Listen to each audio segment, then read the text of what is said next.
జగద్గురువు బ్రహ్మర్షి పితామహ పత్రి సార్కి నా నమస్కృతులు తెలియజేసుకుంటూ మరి ఈరోజు ధ్యానమిత్రులకి శ్రీకృష్ణాష్టమి శ్రీకృష్ణ జన్మాష్టమి శుభాకాంక్షలు తెలియజేసుకుంటూ జగద్గురు అయినటువంటి శ్రీకృష్ణ పరమాత్మకి నా నమస్కారాలు తెలియజేసుకుంటూ అలాగే వ్యాసాయ విష్ణు రూపాయ ఆ విష్ణు యొక్క అంశ అయినటువంటి వ్యాస భగవానుడికి నా నమస్కారాలు తెలియజేసుకుంటూ ఈరోజు మనం భగవద్గీతలో ఉన్నటువంటి ఒక శ్లోకాన్ని పాడుకొని దాని యొక్క అర్థాన్ని విశ్లేషించుకుందాం. మరి ప్రారంభించే ముందు ఆ పరమాత్మని స్మరణ చేస్తూ మనం ప్రారంభిస్తాం. వసుదేవసుతం దేవం కంసచానూరమర్ధనం దేవకీ పరమానందం కృష్ణం వందే జగద్గురుం. వసుదేవసుతం దేవం కంసచానూరమర్ధనం దేవకీ పరమానందం కృష్ణం వందే జగద్గురుం. వసుదేవసుతం దేవం కంసచానూరమర్ధనం దేవకీ పరమానందం కృష్ణం వందే జగద్గురుం. కృష్ణం వందే జగద్గురుం. కృష్ణం వందే జగద్గురుం. కృష్ణం వందే జగద్గురుం. మరి జగద్గురు అయినటువంటి శ్రీకృష్ణ పరమాత్మ ముఖారవిందం నుంచి వచ్చినటువంటి ఈ భగవద్గీతని మనము నిత్య జీవితంలో ప్రతి ఒక్కరు కూడా మరి రోజు భగవద్గీత చదవాలి, దాన్ని విశ్లేషించుకొని దాని అర్థాన్ని తెలుసుకొని మన జీవితాల్లో వెలుగుని నింపుకోవాలి. మరి ఆ జ్ఞాన జ్యోతి భగవద్గీత, జ్ఞాన భాండాగారమే భగవద్గీత.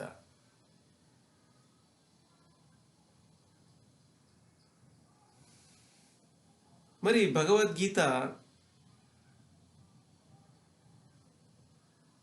ఎక్కడ చెప్పబడింది? యుద్ధరంగంలో. ఎవరి చేత చెప్పబడింది? పరమాత్మ చేత, సాక్షాత్తు భగవంతుడి చేత. ఎవరికి చెప్పబడింది? అర్జునుడికి. మరి అర్జునుడు ఏ స్థితిలో ఉన్నాడు? అప్పుడు దుఃఖ స్థితిలో ఉన్నాడు. ఏమి చేయాలో తెలియని స్థితి, కర్తవ్యం తెలియని స్థితి. మరి కర్తవ్యం తెలియని స్థితిలో కర్తవ్య బోధ చేశాడు భగవంతుడు. అలాగే మానవుడు నిత్య జీవితంలో ఏం చేయాలో తెలియని స్థితిలో ఉన్నప్పుడు కర్తవ్య బోధ చేసే జ్ఞాన భాండాగారం ఏదైనా ఉందంటే అది భగవద్గీత. మరి ప్రతి ఒక్కరు కూడా భగవద్గీతని ఖచ్చితంగా చదవాలి, దానిలో ఉన్నటువంటి జ్ఞానాన్ని తెలుసుకోవాలి. మన జీవితము ఆనందమయ జీవితంగా మనము తయారు చేసుకోవాలి. ఎవరికి వాళ్ళే చేసుకోవాలి. కాబట్టి మనము భగవద్గీత కురుక్షేత్రంలో సంగ్రామంలో చెప్పబడింది. 10 రోజుల యుద్ధ అనంతరము భీష్మాచార్యుల వారు అంపశయ్య పైన మరణానికి సిద్ధంగా ఉన్నప్పుడు ఆ వార్త తీసుకొని సంజయుడు మరి హస్తినాపురానికి బయలుదేరాడు. ఆ వార్తని చెబుదామని. ఎవరికి? ధృతరాష్ట్రుడు. ధృతం రాష్ట్ర ఏవ సహా ధృతరాష్ట్ర అంటే తనది కాని రాజ్యాన్ని అంటిపెట్టుకున్నవాడు ధృతరాష్ట్రుడు. మరి ధృతరాష్ట్రుడికి పేరు పెట్టింది ఎవరు? సంజయుడికి పేరు పెట్టింది ఎవరు? మరి వ్యాస భగవానుడు వీళ్ళందరికీ కూడా పేరు పెట్టడం జరిగింది. వాళ్ళు ఎలా పేరు పెడతారు అంటే వాళ్ళ మనస్థితి బట్టి పేరు పెట్టేవాళ్ళు అనమాట. వాళ్ళు ఎలా ఉంటారో వాళ్ళ క్యారెక్టర్ అనుసరించి పేరు పెట్టేవాళ్ళు. ఇప్పుడు తనది కాని రాజ్యాన్ని అంటిపెట్టుకున్నవాడు ధృతరాష్ట్రుడు. సంజయుడు ఇంద్రియాలను జయించినటువంటి వాడు. సంజయుడు సమ్యక్ జయము కలవాడు. మరి చెప్పాడనమాట ఏమి అంటే ధృతరాష్ట్రుల వారికి మన సంజయులు వారు చెప్పారు ఏమంటే ఇలా 10 రోజులు యుద్ధం జరిగింది. 10 రోజుల తర్వాత ఆ యుద్ధరంగంలో మరి భీష్మాచార్యుల వారు అంపశయ్య సిద్ధంగా ఉన్నారని వార్త ఎప్పుడైతే చెప్పాడో ధృతరాష్ట్రుడికి, ధృతరాష్ట్రుడు మూర్చిపోతాడనమాట. మూర్చిపోయేసి సపర్యలు చేసిన తర్వాత లేస్తాడు. అంటే భీష్మాచార్యుల వారికి ఇచ్ఛా మరణం, కోరుకుంటే తప్ప మరణం లేదు. అలాంటి వారికి మరణమా? ఏం జరిగింది అసలు అక్కడ? ఏం జరిగింది అని అడుగుతా ఫస్ట్ ధృతరాష్ట్ర ఉవాచ అని భగవద్గీత ఫస్ట్ శ్లోకం స్టార్ట్ అవుతుంది. అడుగుతాడనమాట. ధర్మక్షేత్రే కురుక్షేత్రే సమవేతాయుయుస్సవః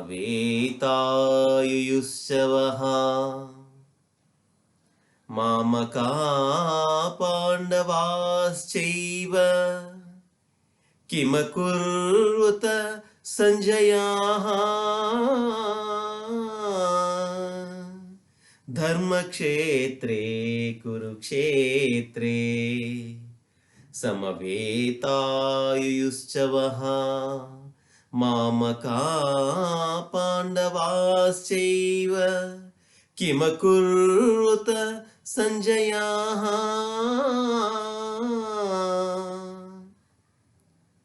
అడుగుతా ఉన్నాడు ఏమంటే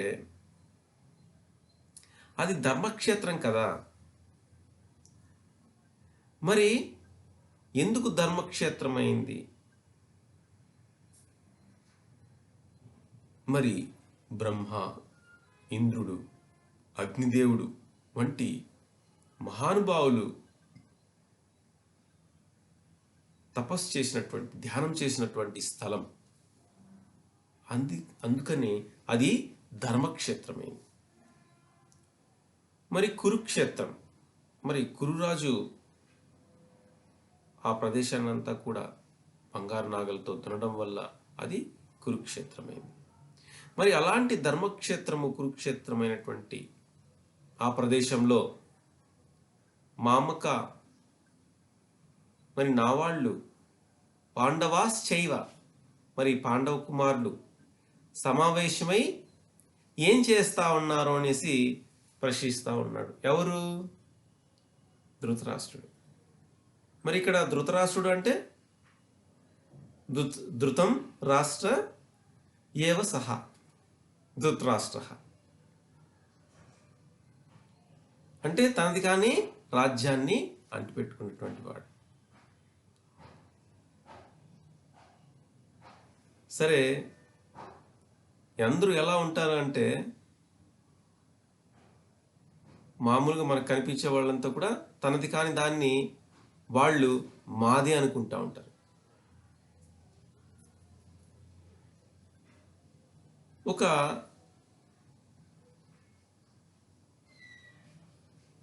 ఊర్లో ఒక గ్రామానికి కొత్త ఆఫీసర్ వచ్చాడనమాట. సరే, ఆఫీసర్ వచ్చినాడు. ఆఫీసర్ వచ్చిన తర్వాత ఆయన ఉండడానికి ఒక ఇల్లు కావాలి. ఇల్లు కావాలంటే సరే ఆయన ఏం చేశాడు, మొత్తము కూడా సెర్చ్ చేసినాడు ఇల్లు ఎక్కడైనా దొరుకుతుందా అని. సరే, అక్కడ ఆ ప్రెసిడెంట్, ఆ ఊరి గ్రామానికి ఒక ప్రెసిడెంట్ ఉన్నాడు. ఆ ప్రెసిడెంట్, అయ్యా నా దగ్గర ఇల్లు ఉంది, నేను వాడికి ఇస్తానులేండి, మీరు అక్కడ ఉండొచ్చు అని చెప్పేసి అన్నాడు. సరే ఏం చేసినారంటే ఒక అగ్రిమెంట్ రాసుకున్నారు. ఒక అగ్రిమెంట్ రాసుకున్నారు. ఏమి అంటే, నీవు నెలకు బాడుగా ఒక 5,000 రూపాయలు, అడ్వాన్స్ ఒక 50,000 రూపాయలు అని చెప్పేసి రాసుకున్నారు అగ్రిమెంట్. రాసుకున్న తర్వాత ఒక 6 నెలలు గడిచింది. 6 నెలలు గడిచిన తర్వాత ఆఫీసర్ చెప్తూ ఉన్నాడు అందరికీ, ఊరి వాళ్ళకి, ఈ ఇల్లు నాదే నాదే నాదే అని. ఎప్పుడైతే చెప్తా ఉన్నాడో ఆ వార్త ఆ యజమానికి తెలిసింది. ఆ వార్త యజమానికి తెలిసింది. ఎవరైనా ఒప్పుకుంటారా? ఇప్పుడు ఇల్లు అద్దెకిస్తే ఇల్లు నాదే అంటే ఎవరైనా ఒప్పుకుంటారా? ఒప్పుకోరు కదా. సరే ఏమైంది? ఆ ఓనర్ ఏం చేశాడు, నాయనా నువ్వు ఇల్లు ఖాళీ చెయ్యి అన్నాడు. వాడు నేను చేయను అన్నాడు. ఆఫీసర్ ఏమన్నాడు, నేను చేయనండి అన్నాడు అనమాట. సరే ఆ ఇంటి ఓనర్ ఏం చేశాడు, కోర్టుకి వెళ్ళాడు. కోర్టుకి వెళ్తే సరే మొదటి నోటీస్ వచ్చిందనమాట. మళ్ళీ రెండవ నోటీస్ పంపించారు. మళ్ళీ మూడవ నోటీసు పంపించారు, నాయన నువ్వు ఖాళీ చేయవలసిందే తప్పదు అని. సరే ఇంక మూడో నోటీస్ వెళ్ళిన తర్వాత ఇంక ఖచ్చితంగా అతను ఖాళీ చేయాల్సి వచ్చింది. ఖాళీ చేశాడు. అలాగే ప్రతి మనిషి కూడా ధృతరాష్ట్రుడిలాగా ఈ శరీరం నాది నాది అనుకుంటూ ఉంటాడనమాట. డబ్బు కోసము తన జీవితం అంతా కష్టపడతాడు. ఎందుకంటే ఆనందంగా నేను ఉంటానేమో అని. లేదో కీర్తి కోసము తాపత్రయపడతా ఉంటాడు. నిమిషం కూడా నిద్రపోడు. కీర్తి కావాలి, పేరు కావాలి, ప్రతిష్ట కావాలి. దేనికోసమో తాపత్రయపడతానే ఉంటాడు. ఎందుకంటే ఈ జీవిత మనుగడలో సంతోషంగా ఉండడానికి. కానీ తాపత్రయాలు మాత్రము వదలడు. అందుకే భగవంతుడు చెప్తూ ఉంటాడు అనమాట, నీ కుటుంబం కోసం, నీ డబ్బు కోసమో, నీ కీర్తి కోసమో నువ్వు తాపత్రయపడతా ఉన్నావు. కానీ నేను నీ లోపలే ఉన్నాను. మరి అది తెలుసుకోవాలి. నువ్వు ఈ జన్మ ఆఖరి జన్మ లోపల, అంటే నువ్వు ఈ జీవితకాలం ఆఖరి సమయాంతం లోపల నువ్వు నీలో ఉన్నటువంటి భగవంతుని తెలుసుకోవాలి అని ఆయన గుర్తు చేస్తూ ఉంటాడు. ఎలా గుర్తు చేస్తాడు? ఆయన కూడా 3 వార్నింగ్లు ఇస్తాడు మనిషికి. ఫస్ట్ వార్నింగ్ ఏమి? కంటి చూపు తగ్గుతుంది. అప్పుడు మనిషి అనుకోవాలన్నమాట, ఓహో ఇది శాశ్వతం కాదు. కంటి చూపు తగ్గితే ఏం చేస్తారు? డాక్టర్ దగ్గరికి వెళ్తాము, స్పెట్స్ రాయిస్తారు, వేసుకుంటాం. కానీ ఈ జీవితములో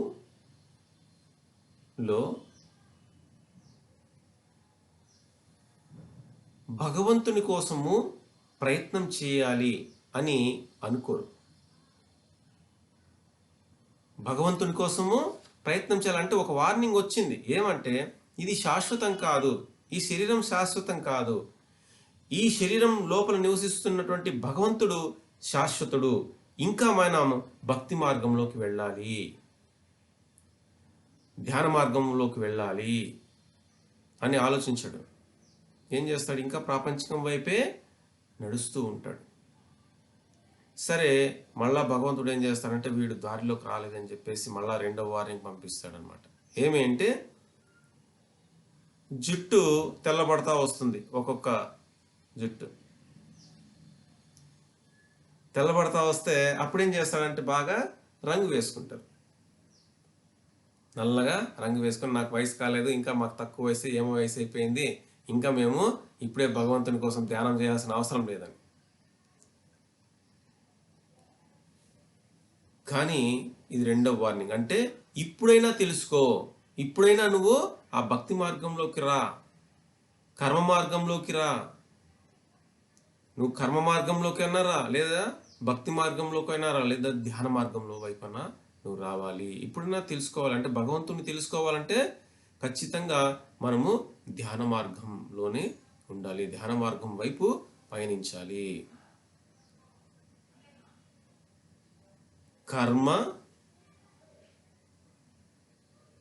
భక్తి, జ్ఞానము, ధ్యానము అంటే 4 యోగాలు. కర్మయోగము, భక్తి యోగము, జ్ఞానయోగము, ధ్యాన యోగం.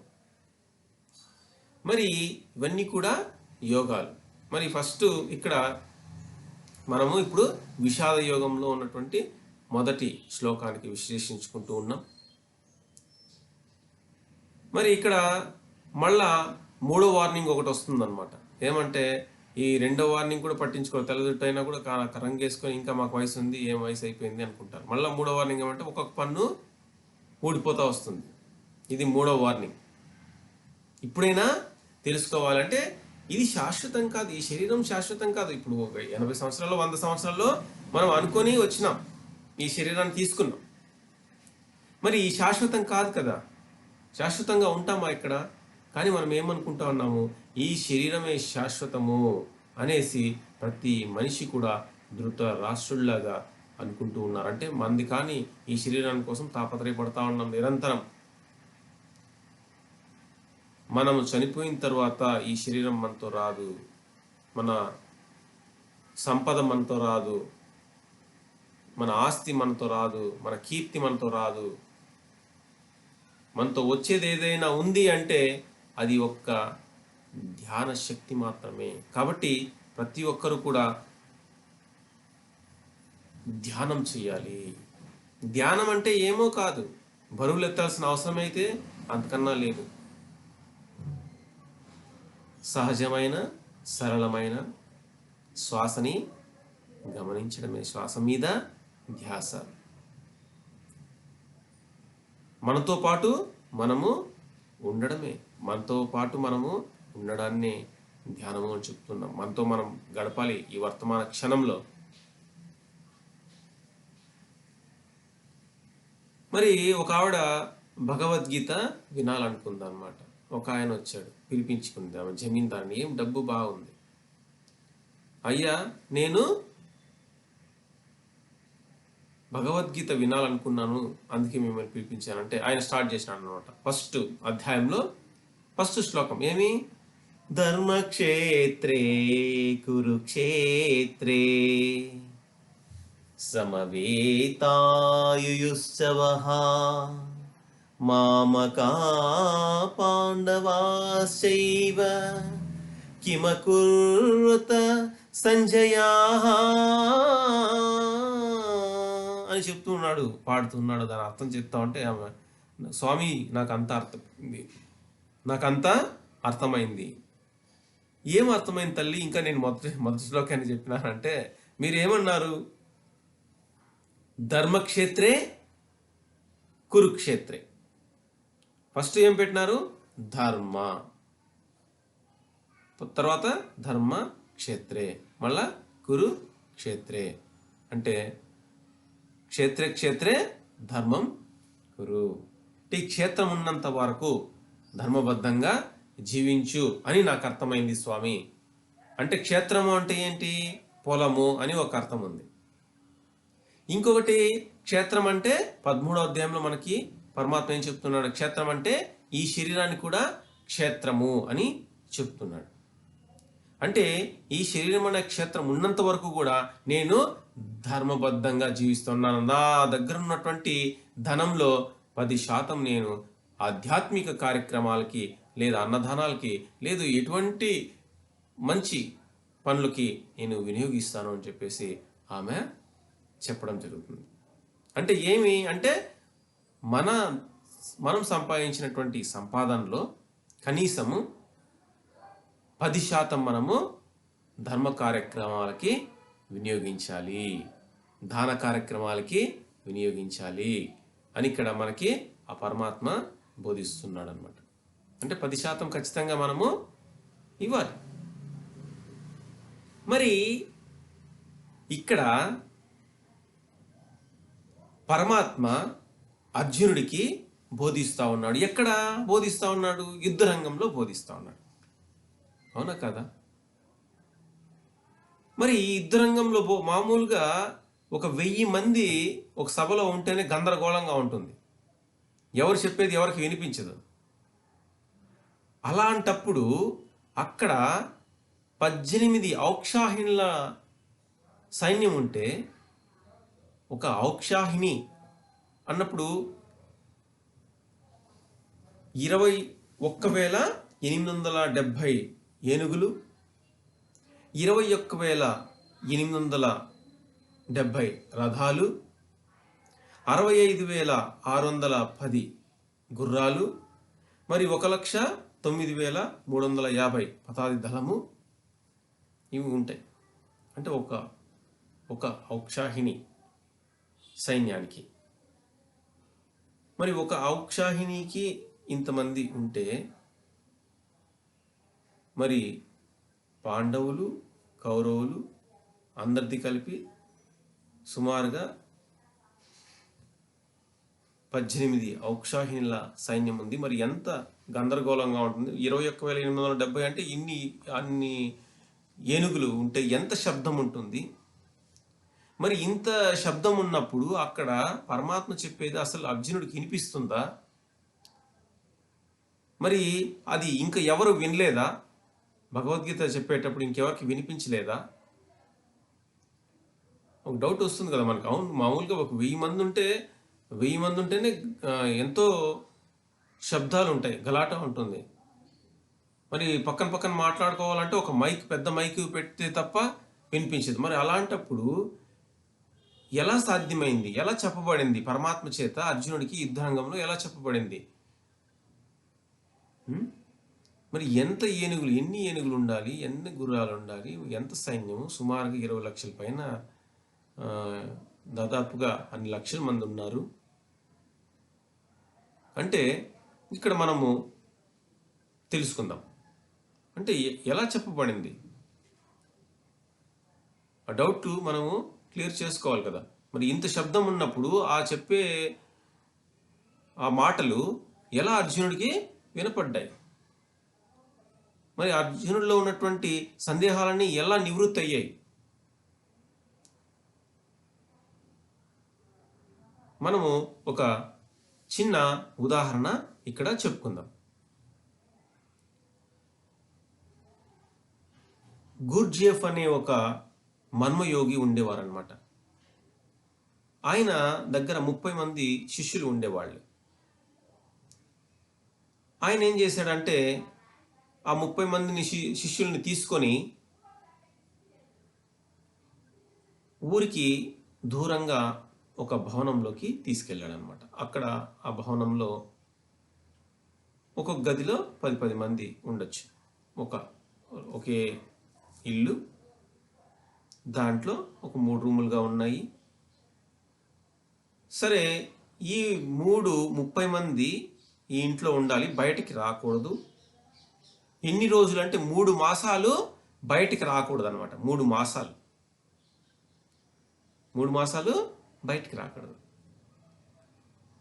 సరే, దానికి నిబంధన ఏమంటే ఈ 30 మంది శిష్యులు కూడా అక్కడ ఎవరు మాట్లాడుకోకూడదు, మౌనంగా ఉండాలి. మౌనంగా ఉండాలి కదా అని చెప్పి సైగలు చేసుకోకూడదు, మౌనంగా ఉండాలి. ఎవరైనా ఎదురుగా వస్తూ ఉంటే పక్కకు తప్పుకోకూడదు. పక్కకు కూడా అంటే ఎదుటి వాళ్ళని గుర్తించకూడదు. ఒకరు ఉన్నారనేసి ఎదుటి వాళ్ళని కూడా గుర్తించుకోకూడదు. ఇలా చేస్తే ఏమవుతుందంటే వాళ్ళని ఆ హాల్లో, ఆ భవంతి నుంచి బయటకు తరిమేస్తామని చెప్పేసి నిబంధన అన్నమాట.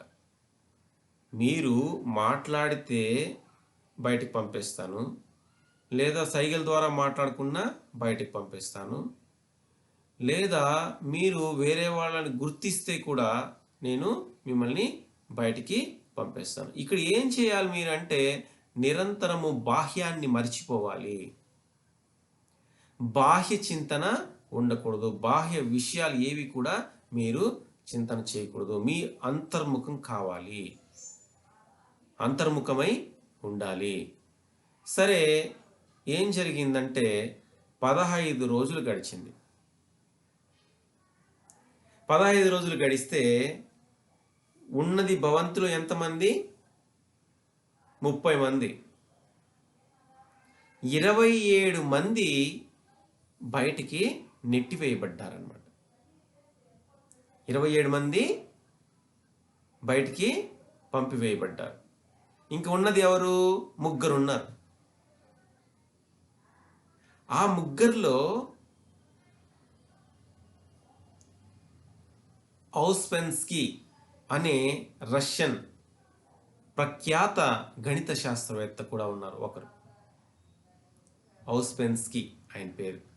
రష్యన్ ప్రఖ్యాత గణిత శాస్త్రవేత్త.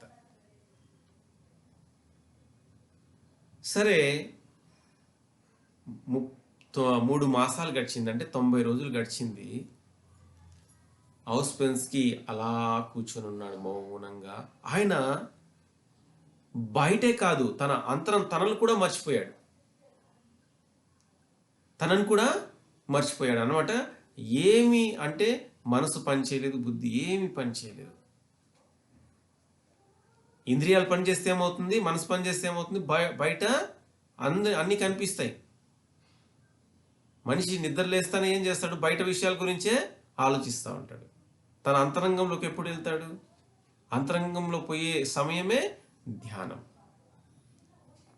నీ అంతరంగంలో నువ్వు వెళ్ళాలి అంటే శ్వాస మీద ధ్యాస ఉంచాలి.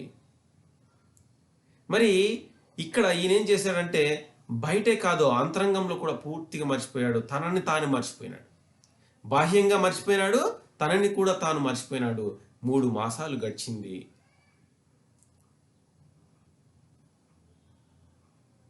3 మాసాలు గడిచిన తర్వాత, 90 రోజులు గడిచిన తర్వాత ఆయన అంతరంగంలో నుంచి ఒక మాట స్పష్టంగా వినిపిస్తోంది.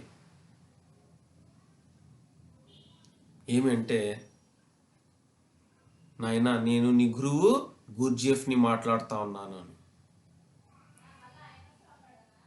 ఆయనకు ఆశ్చర్యం వేసింది. ఇదేమిది, నా అంతరంగంలో నుంచి మాటలు వినిపిస్తున్నాయి, ఎలా సాధ్యమో? గురువుని చూశాడు. గురువు అలా నవ్వుతూ ఉన్నాడు, కానీ ఆయన మాట్లాడలేదు. నవ్వుతూ ఉన్నాడు, కానీ ఆయన మాట్లాడినట్టు స్పష్టంగా వినిపిస్తోంది. మళ్ళా అంతరంగంలో నుంచి మళ్ళా ఒక ధ్వని వినిపిస్తోంది. ఔస్పెన్స్కీ, నేనే మాట్లాడుతున్నాను. నా గొంతు గుర్తుపట్టలేదా? అని. నా గొంతు నువ్వు గుర్తుపట్టలేదా? నేనే నీ గురువుని, గుర్జియఫ్ని మాట్లాడుతూ ఉన్నాను. మళ్ళా చూశాడు, డౌట్ వచ్చింది ఆయనకి. ఇదేమిది, ఆయన మాట్లాడలేదు, ఎదురుగానే ఉన్నాడు, ఆయన మాట్లాడలేదు. ఆయన మాటలు నాకు స్పష్టంగా వినిపిస్తా ఉన్నాయి, ఎలా సాధ్యం ఇది? దాన్ని మనము, ఆయన టెలిపతిక్గా మాట్లాడుతున్నాడు. దాన్ని టెలిపతి అంటున్నాం మనం. అంటే ఆ టెలిపతిగా భగవద్గీత పరమాత్మ అర్జునుడికి చెప్పబడింది, టెలిపతిక్గా చెప్పబడింది. మరి మనకి ఒక డౌట్ రావచ్చు, అవును, ఇది మనకి టెలిపతిగా మనం మాట్లాడేకి మనకు అవుతుందా? ఇది సాధ్యమేనా అంటే, ఎస్, సాధ్యమే. ఎలా సాధ్యం అంటే, మనము ఒక గదిలో ఒక 7-8 సంవత్సరాలు ఉండే వయసు వాళ్ళని తీసుకున్నాం అనుకోండి. ఒక అమ్మాయిని 7-8 సంవత్సరాలు లేదా 6 సంవత్సరాలు ఉండే వాళ్ళని తీసుకుని ఒకే గదిలో వాళ్ళొక మూల, మనం ఒక మూల కూర్చొని మనం ఆ పాపకో బాబుకో చెప్పాలి. ఏమంటే, నేను మనసులో ఏదో అనుకుంటా ఉంటాను, అది నువ్వు చెప్పాలి అనేసి. సరే, మనం ఒక పుష్పం పేరు అనుకుంటా ఉంటాం, రోజా రోజా రోజా అని. రోజా అని అనుకుంటా ఉన్నాం మనం మనసులో. ఆ అమ్మాయి ఒక 3 అవర్స్లో చెప్తుంది, మీరు రోజా అనుకుంటా ఉన్నారు కదా అని, అంటే రోజా పువ్వు అనుకుంటా ఉన్నారు కదా మనసులోని. కరెక్ట్ క్యాచ్ చేస్తుంది. ఎలా సాధ్యం అంటే చిన్నవాళ్ళకి వాళ్ళు వాళ్ళతో ఎక్కువగా వాళ్ళు ఉంటారు, కానీ వేరే వేరే ఆలోచనలు అయితే ఉండదు. వాళ్ళ మనసు ఎంతో ప్రశాంతంగా ఉంటుంది, పరిశుభ్రంగా ఉంటుంది. కానీ మనం అలా కాదు కదా, మన వయసుతో పాటు మనలో ఉన్నటువంటి ఎన్నో రకాలైనటువంటి వాసనలు అవి ఉంటాయి, మనసు గందరగోళాలన్నీ ఉంటాయి. కాబట్టి మన మనసు అంత భిన్నే, శూన్యం కాదు. అందుకే చిన్నపిల్లలు మనము అయితే వాళ్ళు 3 గంటలు చెప్పింది మనము 3 రోజులైనా కానీ చెప్పలేము ఏమనుకుంటా ఉన్నారు. అంటే అంత శూన్యంలోకి వెళ్ళాలి. అంటే నువ్వు అనేది ఉందంటే నేను అనేది కూడా ఉంటుంది. ఎప్పుడైతే నువ్వు అనేది మర్చిపోతామో అక్కడ నేను అనేది కూడా మర్చిపోతాం. కాబట్టి ఇక్కడ నేను అనేది కూడా ధ్యానంలో మర్చిపోవాలి. నేను అనేది లేనప్పుడు అక్కడ ఏమవుతుందంటే మనము శూన్య స్థితిలో అన్నీ వినగలము. అలాగా అక్కడ సంజయుడు సమ్యక్ జయము కలవాడు, అంటే ఇంద్రియాలను జయించినటువంటి వాడు. ఆయనకి వ్యాస భగవానుడి ద్వారా దివ్య నేత్రం ఇవ్వబడింది. ఆ దివ్య నేత్రంతో ఆయన ఒక చోటు ఉండి సమస్తాన్ని యుద్ధరంగంలో అన్ని ఎక్కడేమేమి జరుగుతోందో మొత్తం చూశాడు. మరి భగవద్గీత పరమాత్మ చెప్తూ ఉంటే ఆయన ఎలా చెప్తున్నా తన అంతరంగం నుంచి అలా టెలిపతిగా అర్జునుడి అంతరంగంలోకి వెళ్ళిపోతుంది. మాటలు లేవు, అక్కడ మాట్లాడలేదు ఎవరు. పరమాత్మ యొక్క అంతరంగం నుంచి అర్జునుడి యొక్క అంతరంగంలోకి వెళ్ళిపోతుంది సూటిగా. మరి సంజీవుడు కూడా విన్నాడు, టెలిపతిక్గా సంజీవుడు కూడా భగవద్గీత విన్నాడు. చూడండి, పరమాత్మ అర్జునుడికి బోధించాడు. అర్జునుడు భగవద్గీత మొత్తం విన్న తర్వాత నష్టో మోహో స్మృతిర్లబ్ధ్వా తత్ప్రసాదాన్మయాచ్యుతా స్థితోస్మి గతా సందేహః కరిష్యే వచనం తవా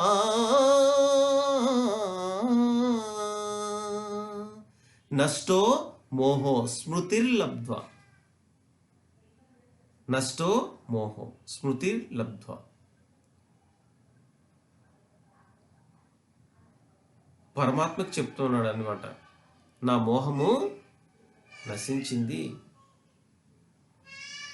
ఇప్పుడు స్మృతి వచ్చింది, బుద్ధి బాగా పనిచేస్తా ఉంది, గత సందేహాలన్నీ కూడా తొలగిపోయినాయి, ఇప్పుడు మీరు ఏం చెప్పినా నేను చేయడానికి సిద్ధంగా ఉన్నానన్నాడు. ఎవరు? అర్జునుడు. భగవద్గీత విన్న తర్వాత పరమాత్మ మీ ఆదేశానుసారము మీరు ఏం చెప్పినా నేను చేయడానికి సిద్ధంగా ఉన్నానన్నాడు. మరి సంజయుడి ద్వారా అదే సమయంలో ధృతరాష్ట్రుడు కూడా భగవద్గీత విన్నాడు. కానీ అంతా విన్న తర్వాత కూడా ఆయనలో ఏమైనా మార్పు వచ్చిందంటే లేదు. తన కొడుకు దుర్యోధనుణ్ణి చంపిన వాడెవరు? భీముడు. ఆ భీముణ్ణి చంపేయాలనుకున్నాడు.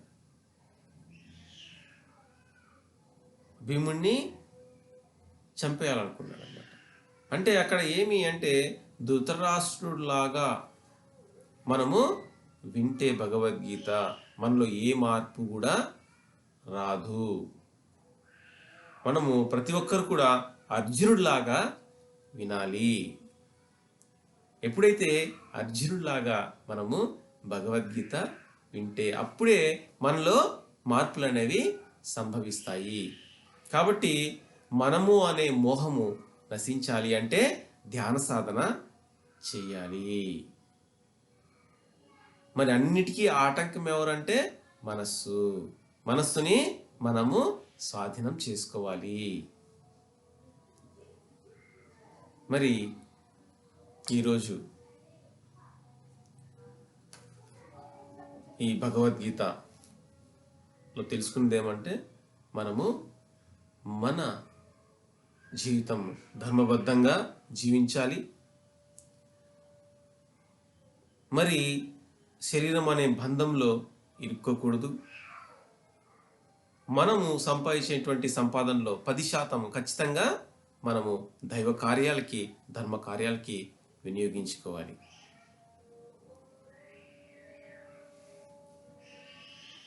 మరి ఒక పాట పాడుకొని ఈ కార్యక్రమాన్ని మనము ముగిద్దాం. శ్యామ సుందరా ప్రేమ మందిరా, శ్యామ సుందరా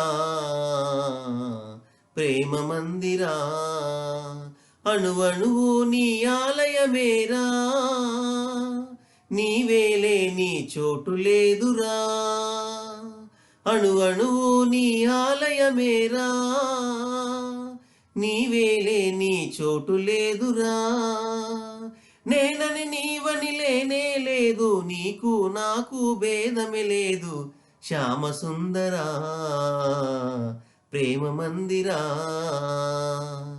సుఖ దుఃఖాలకు నిలయం దేహం, ఈ దేహంపై ఎందుకు మోహం, సుఖ దుఃఖాలకు నిలయం దేహం, ఈ దేహంపై ఎందుకు మోహం, అహము విడిచితే ఆనందమురా, అన్నిట మిన్న అనురాగమురా,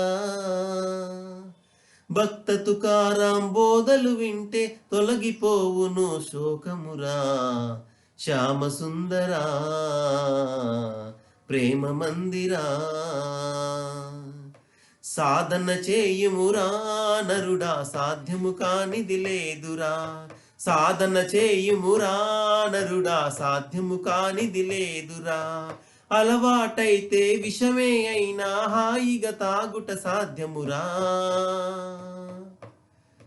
అలవాటైతే విషమే అయినా హాయిగా తాగుట సాధ్యమురా, సాధన చేయుమురా నరుడా, సాధ్యము కానిది లేదురా, కాల సర్పమును మెడలో దాల్చి పూలమాలగా తలచవచ్చురా, కాల సర్పమును మెడలో దాల్చి పూలమాలగా తలచవచ్చురా, ఏకాగ్రతతో ధ్యానం చేసి లోకేశ్వరుని చేరవచ్చురా, ఏకాగ్రతతో ధ్యానం చేసి లోకేశ్వరుని చేరవచ్చురా, బ్రహ్మర్షి పత్రిజీ తత్వబోధతో తరించి ముక్తిని పొందుమురా, సాధన చేయుమురా నరుడా, సాధ్యము కానిది లేదురా, సాధన చేయుమురా నరుడా, సాధ్యము కానిది లేదురా, పడవెళ్ళిపోతోందిరా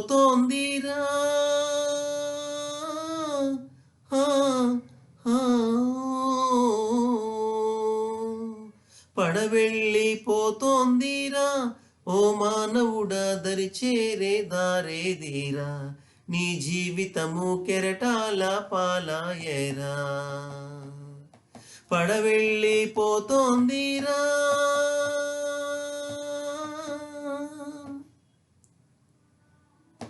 బుడగ వంటి బ్రతుకు ఓ చిటికెలోన చితుకు, బుడగ వంటి బ్రతుకు ఓ చిటికెలోన చితుకు, ఇది శాశ్వతమని తలచేవురా, నీవెందుకని మురిసేవురా, దరిజేరే దారి వెతకరా, ఓ మానవుడా ధ్యానాన్ని మరవవద్దురా, ఓ మానవుడా శ్వాస మీద ధ్యాస ఉంచరా, పడవెళ్ళిపోతోందిరా,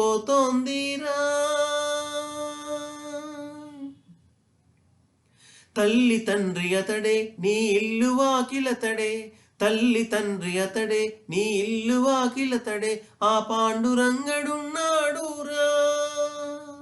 నీ మనసు గోడు వింటాడురా, నీ భారమతనే మోసేనురా, ఓ యాత్రికుడా ధ్యానాన్ని మరవవద్దురా, ఓ మానవుడా ధ్యానాన్ని మరవవద్దురా, ఓ మానవుడా శ్వాస మీద ధ్యాస ఉంచరా, ఓ మానవుడా శ్వాస మీద ధ్యాస ఉంచరా, ఓ మానవుడా శ్వాస మీద ధ్యాస ఉంచరా, ఓ మానవుడా శ్వాస మీద ధ్యాస ఉంచరా, ఓ మానవుడా శ్వాస మీద ధ్యాస ఉంచరా. ఓకే మాస్టర్స్, మరి ఇంకా భగవద్గీతలో ఈరోజు మొదటి శ్లోకాన్ని విన్నాం. మళ్ళా నేను కలుస్తూ ఉండి ఒక్కొక్క శ్లోకానికి అర్థాన్ని విశ్లేషించుకుందాం. మరి ఇలాంటి అవకాశం నాకు కల్పించినందుకు ఆ భగవంతుడికి నేను కృతజ్ఞతలు తెలియజేసుకుంటూ, జగద్గురు బ్రహ్మర్షి పితామహ పత్రిసాకి కృతజ్ఞతలు తెలియజేసుకుంటూ, ఆ కృష్ణ పరమాత్మకి, వ్యాస భగవానుడికి నా ధన్యవాదాలు తెలుపుకుంటూ, థ్యాంక్ యూ.